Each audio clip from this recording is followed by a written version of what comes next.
so glad that you've joined us for another Whole Person Care webinar. The focus of this webinar series is addressing stress and fertility. And today's first session will focus on how to utilize Dutch testing to uncover patterns of stress that can impact male and female fertility, as well as overall health.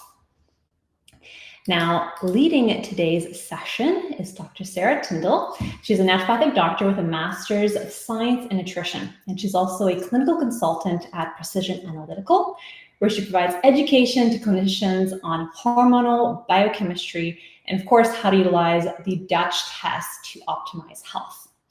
Now, before we get started, I have a few quick housekeeping notes. So please submit your questions in the chat, and we will do our very best to answer as many as possible at the end of the presentation. This webinar is being recorded, and you'll have access to it in the post-webinar email and also at our website, fullscript.com/webinars in a few days. And of course, as always, the slide deck is available for download. So you'll be able to find that in the file section. So if you look at your chat section on the right-hand side of the platform, you should see a tab that says Files, and that's where you can find the slide deck. So thank you again, everyone, for joining us today, and take it away, Dr. Tyndall. Thank you so very much. I'm absolutely thrilled to be here today to discuss Dutch testing in the context of fertility and stress. We've got some lofty learning objectives to cover here. This talk is not necessarily going to be a Dutch 101 presentation, but we're going to provide you with some tools that you need to evaluate Dutch testing and better understand the relationship between sex hormones, cortisol, and stress. If you're already acquainted with Dutch, then there's going to be some patterns and nuances discussed that will be very valuable. And if you're a newcomer to Dutch testing, then hopefully this will be a springboard for you to begin exploring Dutch and how you can enhance your patient care. We have these lofty learning objectives to cover for our short session. Today, we're going to be able to discuss with patients how stress impacts both male and female fertility. We're going to understand key points of Dutch Plus testing to gain a deeper insight into our patient's sex hormones. Additionally, we'll be covering some of those cortisol patterns that are common, as well as the significance of the cortisol awakening response. And we'll explore how these insights can inform our clinical decision-making that ultimately lead to optimized stress response and improve fertility for patients. So let's go ahead and dive in. To ensure we're all on the same page, I wanted to briefly review stress physiology here before we proceed, because it always seems like a good idea to review the physiology when an opportunity presents itself. We have our lovely HPA axis here on the right. We have perceived stress coming in, where the hypothalamus is going to release corticotropin releasing hormone in the paraventricular nucleus. That CRH then binds to the anterior pituitary receptors. The anterior pituitary then releases ACTH.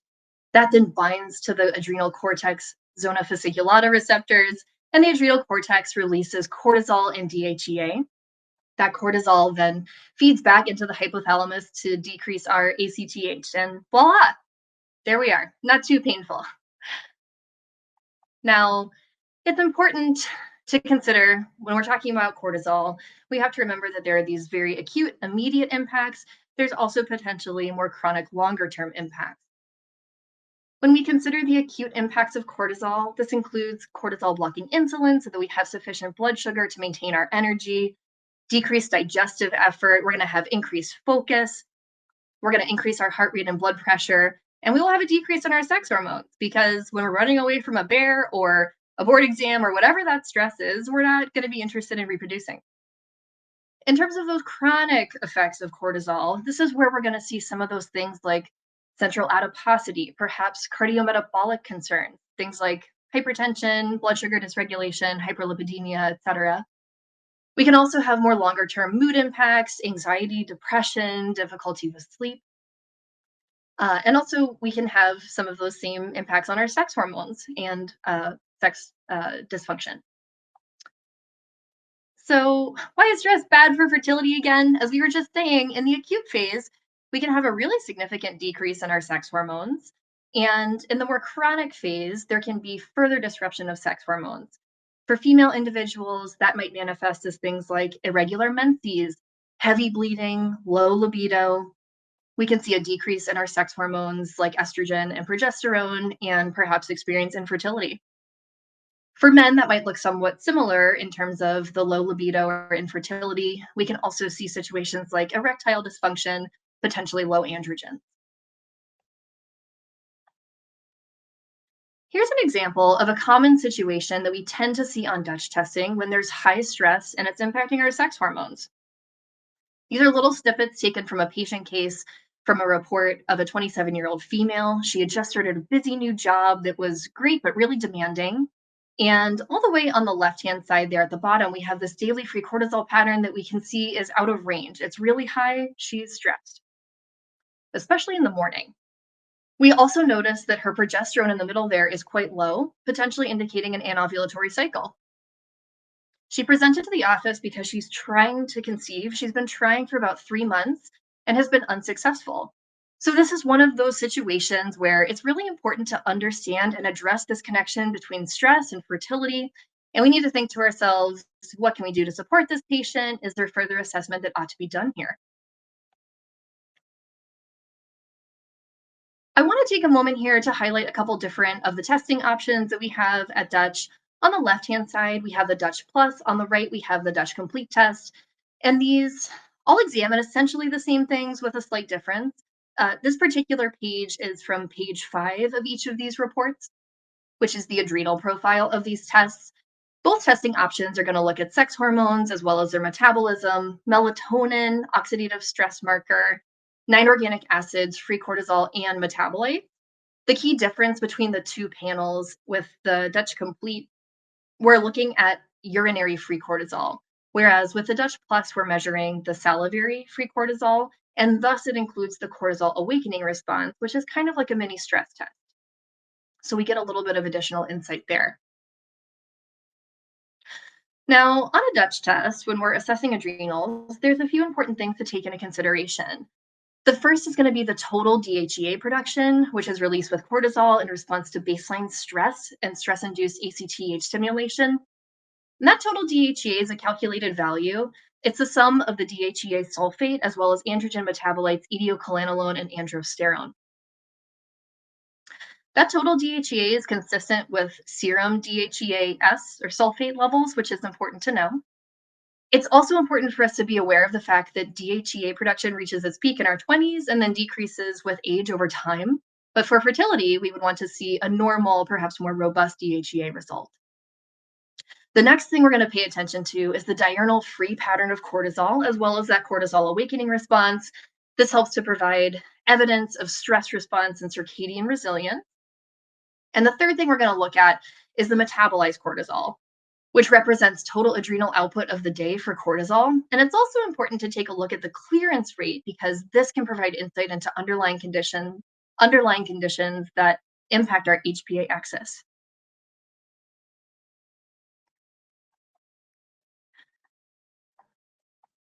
Of course, patients who might present with high DHEA can have concerns like acne, perhaps fertility issues, PCOS, irregular menses. They may be experiencing things like hair loss, hirsutism, increased agitation or irritability. At the bottom on the left-hand side, we have an example of a female report where we have an elevated DHEA result. Low DHEA symptoms might include things like fatigue, cognitive decline. We can see low egg quality, potentially things like mood disorders, low libido. And on the bottom right-hand side, that's where we have an example of the total DHEA on a Dutch that is low. These dials are slightly different for men and women. So on the female reports, the postmenopausal range is shown here in purple, representing those who are 56 to 70 years or wiser. And then the green band represents those who are premenopausal, ranging in ages from 18 to 40. Obviously, for women who fall between the ages of 40 to 56, they may be within the premenopausal or the postmenopausal range, depending on their situation. And you can make an assessment if you like that value or not. Of course, again, in the context of fertility, we would want something in the premenopausal range. For men, the dark green portion of the dial represents those who are 40 and wiser, and the light green band represents younger males ranging in age from 18 to 40. We want that higher normal healthy range for optimal fertility. So if we have someone who has high DHEA and we'd like to decrease that, we can consider things that are more relaxing, gentle aerobic exercise, potentially address any insulin resistance that may be present.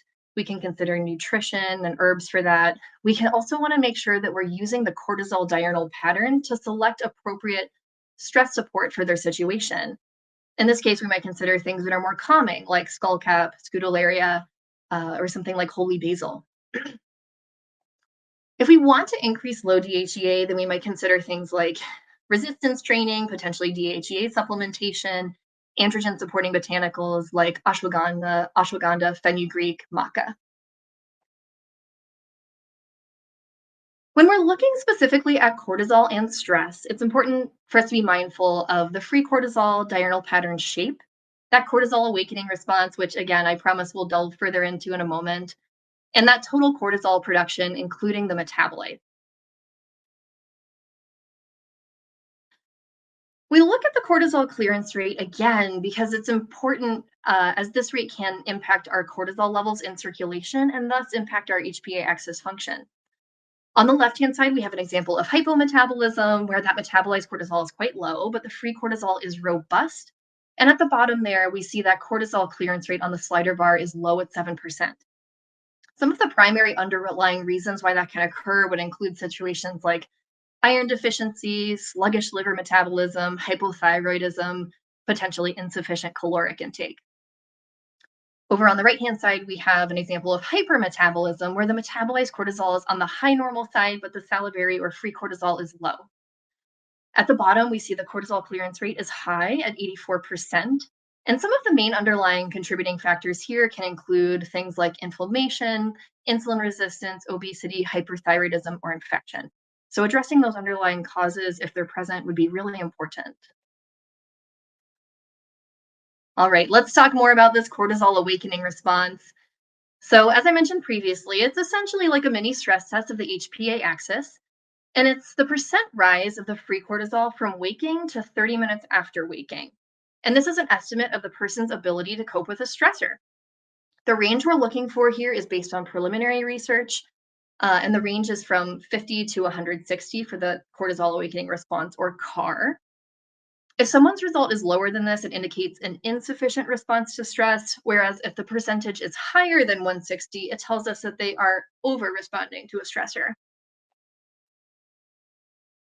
We can see a high CAR in many different situations, but some examples here would be acute stress, acute inflammation, hypoglycemia, perhaps if someone has had stimulants in the first 30 minutes of waking or caffeine. Those are some of the things that we can see. And then a low CAR can be associated with things like chronic pain, chronic fatigue. Sometimes, if the collection is imperfect and they collected much later than they were meant to, we can get a falsely low CAR. We can also see it with things like PTSD or excessive psychological burnout. Let's go through a few different patterns here because that's always helpful when we're looking at these curves. So the ideal scenario with these is that for one's results, they should roughly be in the middle of the ranges throughout the day and show an appropriate rise with the cortisol awakening response and remain within normal limits and progressively decrease throughout the day. The first one is on the left, shows us a flipped curve where we have a low waking data point, but we notice that the cortisol becomes high at night. There's an elevated and prolonged cortisol awakening response, and this tells us that this patient needs some assistance in reducing their cortisol and their stress response. We can see this type of pattern in situations like anxiety, inflammation, delayed sleep onset, anticipatory stress. The pattern on the right is this so-called dysglycemic pattern, where we notice that that waking data point for cortisol is high, but the CAR is low. We have this blunted shape um, where we're just not getting the appropriate rise in the morning that we would expect. And we tend to see this pattern in situations like dysglycemia, can be associated with issues like frequent nighttime awakenings or sleep apnea. A few more examples here where on the left we have this flatline pattern. This is a really blunted cortisol awakening response. The afternoon and nighttime data points we see are within normal limits, but on the low side. In the morning, we're just really not getting that normal rise of cortisol. And this is often associated with severe HPA axis dysregulation, severe fatigue, potentially sleep problems. On the right-hand side, we have the opposite situation where there's a persistent elevated cortisol. We see that the cortisol awakening response is prolonged. The cortisol remains high throughout the day. Turns out this particular patient had an acute viral illness throughout testing, which can raise our cortisol. This is a good example of that situation. We have so many options for high cortisol where we can help to quell that response. We might consider things like yoga, walks in nature, deep breathing, calming support like GABA, L-theanine. If we have low cortisol and we want to increase that, we might consider light therapy, circadian rhythm routine, things that are going to be more stimulating, such as maca, rhodiola, cordyceps, etc. We also have some reminders on the right-hand side about general circadian rhythm support, which can make a tremendous difference. Getting that light exposure in the morning, potentially movement in the morning. If you enjoy caffeine, making sure that you stop by noon, minimizing blue light exposure, having a relaxing bedtime routine. These can all be incredibly helpful. Let's look at a few examples of how stress may be impacting our sex hormones. We're going to go through a couple cases here, and these are taken from the third page of our Dutch report. And this is what you would see if you ordered a Dutch Plus or a Dutch Complete, or if you ordered a sex hormone only panel. So this is a 34-year-old female. She's presenting to clinic with concerns about fertility. She reports regular but heavy menses. She also nurses acne as well as chronic stress. So highlighted in orange here, we have some of our first opportunities for treatment where we notice that low normal total DHEA, potentially related to lower adrenal function, perhaps anxiety. We also notice that her testosterone there at the top in orange as well is quite robust. Because that DHEA is low normal, it tells us that the testosterone is likely coming from her ovaries rather than her adrenals.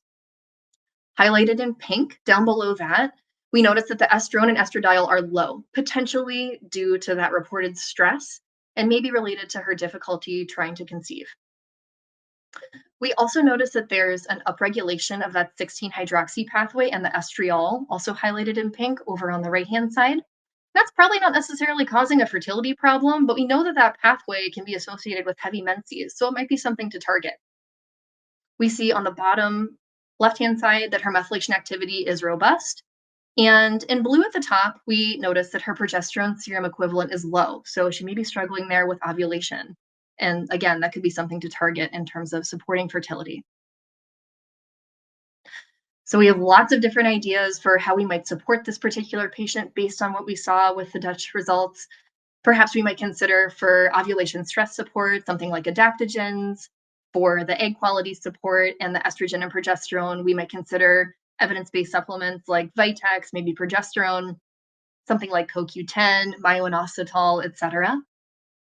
For diet and lifestyle, we're certainly going to counsel on all of that, working on stress management, potentially yoga.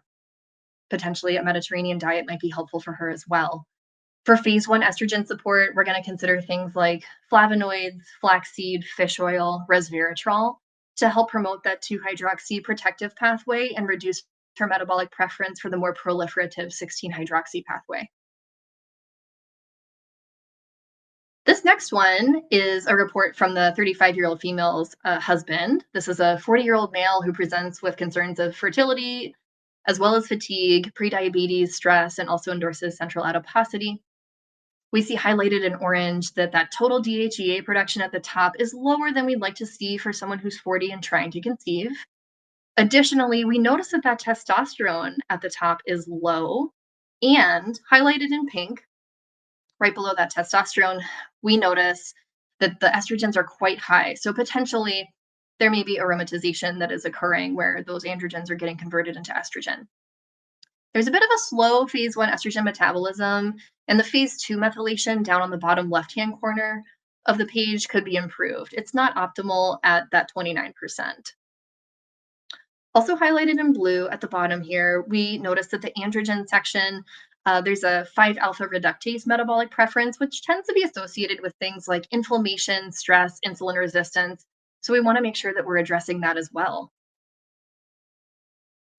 For aromatase support, you might consider things like white button mushrooms, polyphenols like grapeseed extract. For that DHEA support, we're going to consider some of those stimulating things like maca, ashwagandha, potentially DHEA supplementation. To facilitate that phase 1 estrogen detox, we might consider things like DIM or indole-3 carbinol to help lower those estrogens and improve that phase 1 detox. Things like flaxseed, fish oil, etc. For that methylation support, we're going to do things like trimethylglycine or methylated B vitamins. We have these integrative approaches to inhibit the 5-alpha reductase preference. That's going to include things like saw palmetto, reishi mushroom, nettle root, EGCG. And then for diet lifestyle interventions, that might include things like resistance training, botanicals to support blood sugar, healthy stress reduction techniques to optimize fertility and reduce stress. And that concludes the session here. Hopefully this was informative and helped illustrate some of the complex relationship between stress and sex hormones and how Dutch can help with your patient care. Just realized I was on mute. I was just going to tell you. Thank you, Dr. Tyndall. That was amazing. I think probably cortisol testing is probably one of my favorite tests to do. I feel like we get so much information in regards to like patterns and the dysregulations, and that can inform our treatment plan so much more than just knowing our patients are stressed.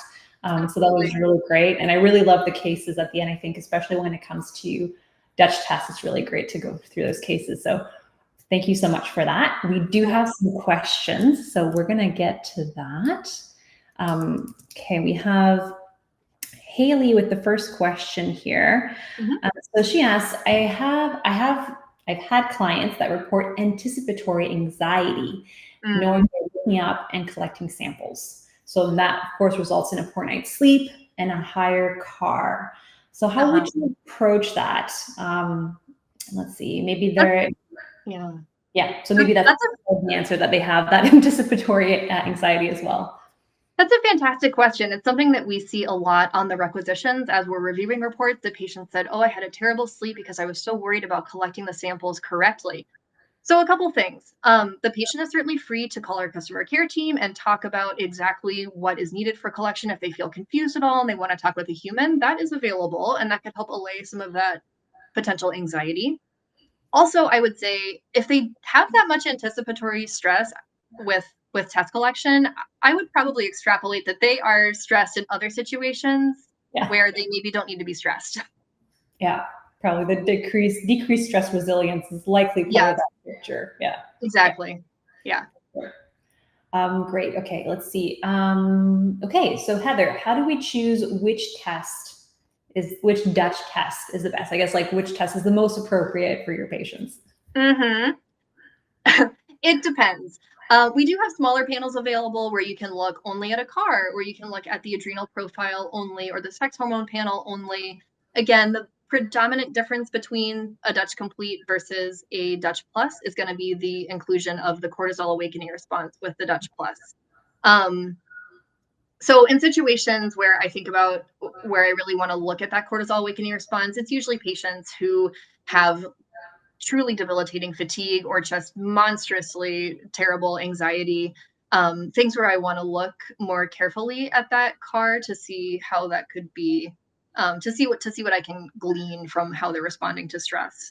You know, if they have persistent insomnia, other sleep disorders, those are times where I consider looking at that. But it really depends on the patient situation. Sometimes patients or providers may order a Dutch Complete or a Dutch Plus, and then depending on what is abnormal, they may follow it up with a smaller panel. So if just adrenals were problematic, then maybe subsequently they would order an adrenal-only panel. Or if sex hormone metabolism needed to be addressed, then they might just do a sex hormone panel only subsequently. That can be another method. Great. Okay, so there's a lot of versatility there. You can go with the panel and then follow with smaller panels or vice versa. Okay, exactly. So really great to know.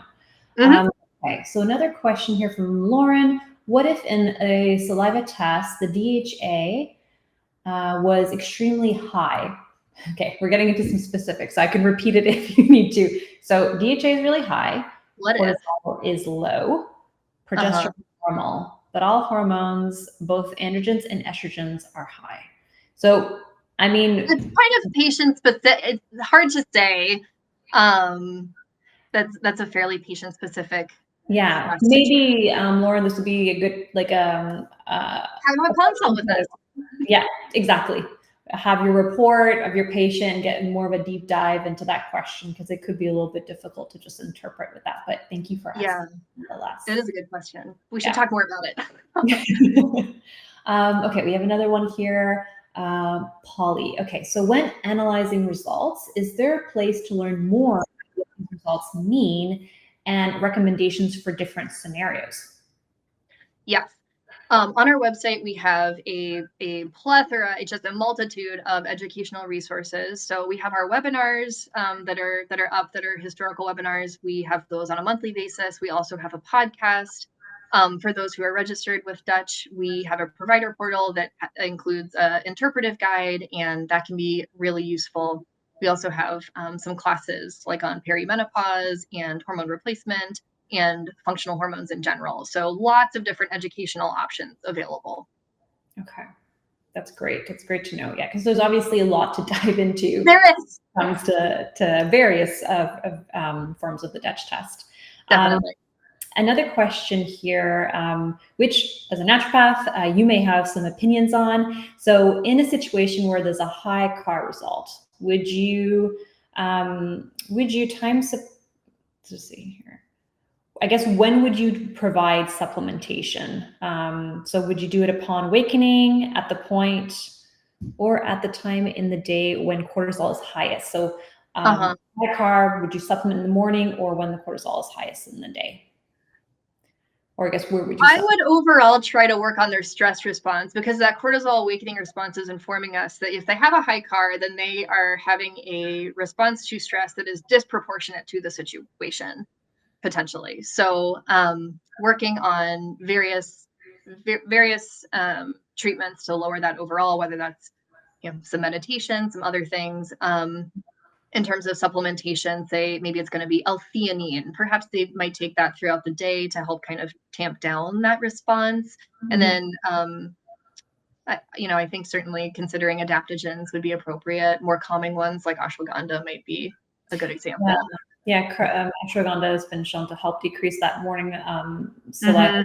Also, maybe that could be a consideration for a high CAR scenario. So I guess it depends. It probably is a little bit of a mixture of both, of some ingredients, maybe you're timing it due to having a high CAR result, and then some more. Yeah, so like, so maybe in the moment taking something like L-theanine, and then potentially, it doesn't have to be right at that time that they take the ashwagandha. That might be something to take in the evening or at nighttime. It depends. Depends on the patient situation overall. Yes, I think that's probably the most common thing that we say. And when it comes to these scenarios, it really depends on a lot of different factors. It does. In general. That individualized medicine. Like, well, you could do this, but also there's variables. Yeah, for sure. Well, I think that's all the time we have for questions today. Thank you so much. Thank you, Dr. Tyndall, and thank you everyone for attending and really providing those really interesting questions. But if we didn't get to your question, or maybe you do have a specific question on a patient report, or you're trying to find the right test for your patients, you can feel free to, I'm just going to move slides forward here. So you can contact Dutch. We have a website, phone number, email, so you can definitely contact them for more information. We're going to be taking now a 5-minute break before the next session. And I certainly encourage you to join us for the second session. It's titled Evidence-Based Nutraceuticals to Support Stress and Hormonal Balance in the Reproductive Years. And that's going to be presented by by Allison Sayer. So it's really a fantastic follow-up to what we've covered so far. So if you are joining us in the second session, don't forget to exit this section, go back to the main menu, and then you'll be able to access the next session. And again, thank you again. Thank you, Dr. Tyndall. Thanks, everyone.